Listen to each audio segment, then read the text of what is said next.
Shalom, Bapak Ibu, Saudara-saudari yang terkasih dimanapun berada. Damai sejahtera buat kita semua dari Tuhan kita Yesus Kristus. Seperti biasanya setiap hari kita merayakan pestanya orang-orang kudus. Hari ini hari Selasa tanggal 19 Juli tahun 2022. Kita merayakan salah satu pestanya orang kudus, yaitu Santo Arsenius Agung Pertapa. Saya akan menceritakan bagaimana kisah dan perjalanan santo ini secara singkat. Dengarkan ya, Bapak Ibu, saudara-saudari yang terkasih. Santo Arsenius Agung Pertapa. Arsenius dikenal sebagai seorang pejabat tinggi di istana Kaisar Theodosius di Konstantinopel. Selain mengerjakan tugas-tugas wajib kenegaraan, ia pun menjadi guru dan pendidik bagi putra-putri Kaisar Theodosius. Dalam kedudukannya ini, Arsenius terkenal kaya raya. Harta miliknya yang berkelimpahan itu cukup untuk memuaskan semua keinginan dan hawa nafsu duniawinya. Tampak jelas bahwa Arsenius berfoya-foya dengan kekayaannya ini. Namun sesungguhnya ia sama sekali tidak merasa puas dan tenang-tentram. Lama-kelamaan ia mulai merasa bahwa kepuasan dan ketenangan batin tidak bisa diperoleh dengan hidup berfoya-foya. Ia mulai merubah cara hidupnya dengan lebih banyak meluangkan waktu untuk merenungkan makna kehidupannya di dunia ini. Lambat laun berkat rahmat Allah yang dicurahkan kepadanya, ia mulai mengerti dan menyadari kehampaan dan kesia-siaan kekayaan dan hormat duniawi. Dalam renungannya, untuk lebih memahami makna hidupnya, ia terus memohon terang Roh Kudus agar dapat mengerti kehendak dan rencana Tuhan atas dirinya. Dengan cara inilah, ia mulai memperoleh ketenangan batin yang didambakannya. Pada suatu hari, ketika ia sedang berdoa, Tuhan berbicara kepadanya, "Arsenius, tinggalkanlah pergaulan dengan manusia demi keselamatan dirimu." Suara Tuhan itu ditaatinya dengan segera meninggalkan semua sahabat kenalannya dan berlayar ke Alexandria. Di Alexandria, ia menjadi seorang pertapa di sebuah pertapaan di padang gurun Mesir. Dalam waktu singkat, Arsenius telah mencapai suatu kemajuan besar dalam hidup rohaninya. Ia menjadi seorang manusia baru yang saleh, rendah hati, dan sabar. Di pertapaan itu, ia sekali lagi mendengar suara panggilan Tuhan.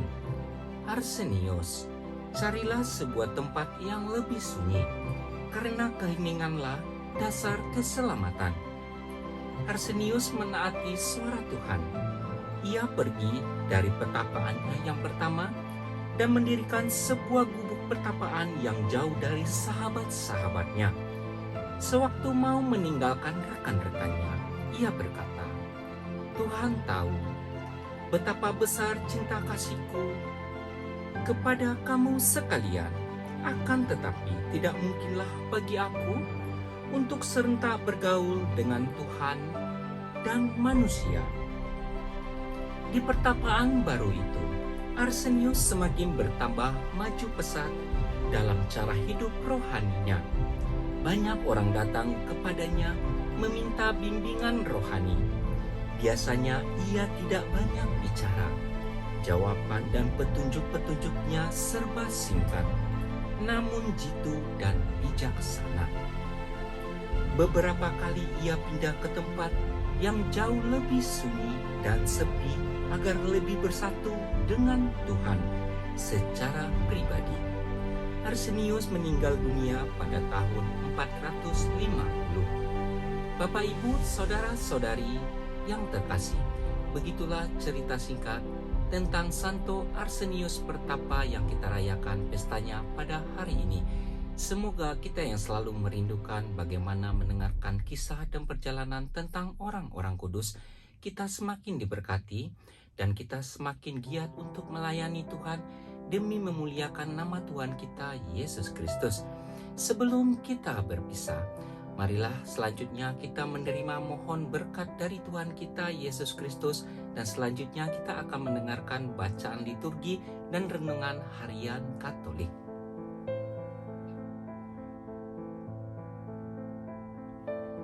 Tuhan Yesus memberkati. Amin.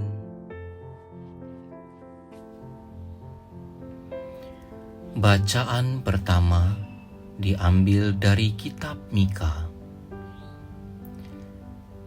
Nabi berkata, "Ya Tuhan, dengan tongkat-Mu gembalakanlah umat-Mu, kambing domba milik-Mu sendiri. Mereka terpencil, mendiami rimba di tengah-tengah kebun buah-buahan. Biarlah mereka merumput di Basyan dan Gilead seperti pada zaman dahulu kala. Perlihatkanlah kepada kami tindakan-tindakan ajaib seperti pada waktu Engkau keluar dari Mesir. Adakah Allah lain seperti Engkau yang mengampuni dosa-dosa dan memaafkan pelanggaran yang dilakukan oleh sisa-sisa miliknya sendiri, yang tidak murka untuk selama-lamanya, melainkan berkenan pada kasih setia? Biarlah Ia kembali menyayangi kita, menghapuskan kesalahan-kesalahan kita, dan melemparkan segala dosa kita ke dalam tubir-tubir laut. Kiranya Engkau menunjukkan setiamu kepada Yakub dan kasih-Mu kepada Abraham, sebagaimana telah Kau janjikan dengan sumpah kepada nenek moyang kami sejak zaman purbakala." Demikianlah sabda Tuhan. Syukur kepada Allah. Inilah Injil Tuhan kita Yesus Kristus menurut Matius. Dimuliakanlah Tuhan. Bacaan Injil diambil dari kitab Matius. Sekali peristiwa ketika Yesus sedang berbicara dengan orang banyak, ibu dan saudara-saudaranya berdiri di luar dan berusaha menemui Dia. Maka berkatalah seseorang kepadanya, "Lihatlah, ibumu dan saudara-saudaramu ada di luar dan berusaha menemui engkau." Tetapi Yesus menjawab kepadanya, "Siapakah ibuku? Dan siapakah saudara-saudaraku?" Dan sambil menunjuk ke arah murid-muridnya, Ia bersabda, "Inilah ibuku, inilah saudara-saudaraku. Sebab siapapun yang melakukan kehendak Bapa-Ku di surga, dialah saudaraku, dialah saudariku, dialah ibuku." Demikianlah sabda Tuhan. Terpujilah Kristus.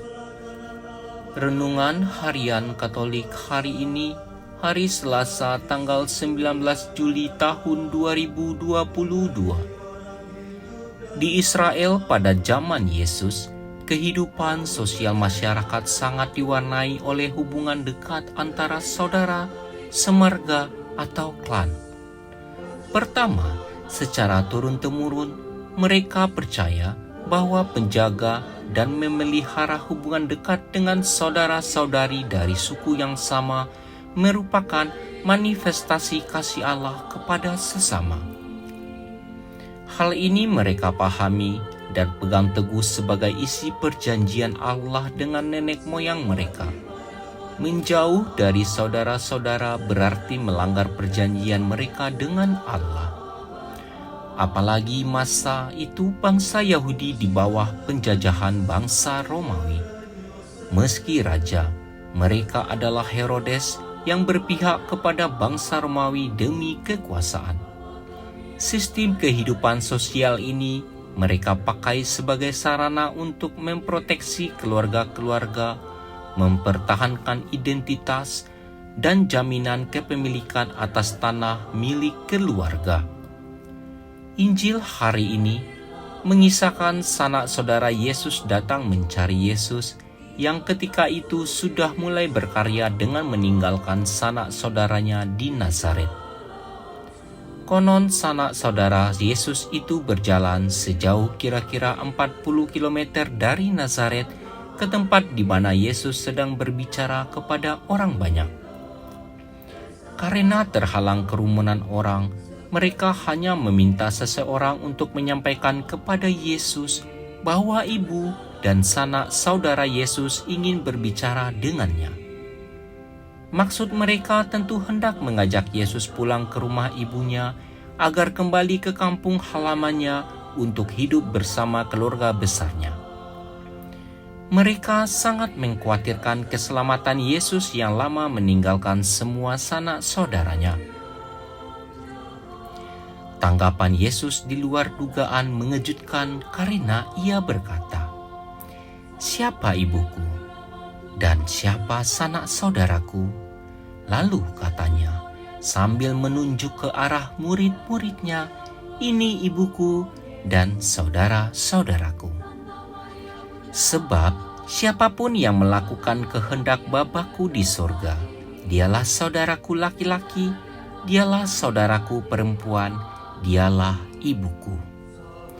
Jawaban Yesus mengingatkan kita akan jawabannya ketika setelah hilang 3 hari diketemukan kedua orang tuanya di bait Allah. "Mengapa kamu mencari aku? Tidakkah kamu tahu bahwa aku harus berada di dalam rumah Bapa-Ku?" Yesus seakan menyangkal hubungannya dengan ibu dan sanak saudaranya. Yesus memang melawan arus zaman atau tidak menghormati tradisi.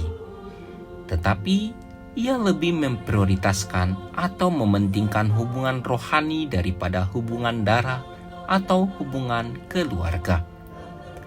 Kita juga masih ingat peringatan Yesus, "Barang siapa mengasihi bapa atau ibunya lebih daripada aku, ia tidak layak bagiku. Dan barang siapa mengasihi anaknya laki-laki atau perempuan lebih daripadaku, ia tidak layak bagiku." Dengan lain, perkataan Yesus mau mengatakan bahwa kita hendaknya lebih mementingkan relasi kita dengan Allah. Untuk itu, kita hendaknya seperti Ia sendiri melakukan kehendak Bapanya di surga dalam hidup kita. Semoga demikian.